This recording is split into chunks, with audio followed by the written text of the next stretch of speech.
Isang bansa kung saan nananaig ang katarungan at ganap ang kapayapaan. Isang bansa kung saan pantay ang pagtrato ng bawat Pilipino. Isang bansa kung saan walang maiiwan at walang iiwanan. Ako po si Cheese Escudero. Tulad ni Grace, tunay na Pilipino.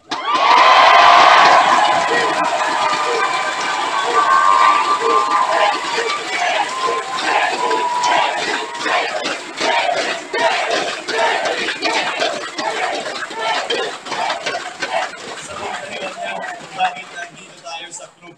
Dahil club po ito ng Pilipino.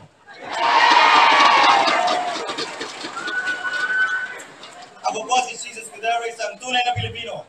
Anak, asawa, ama, Bicolanong lingkod bayan. At buong pagpapakumbaba. Sa tulong po ng mahal na Diyos at Ina, na iniaalay ko ang aking sarili sa mas mataas na paningilbihan bilang inyong ikalawang Pangulo. Bilang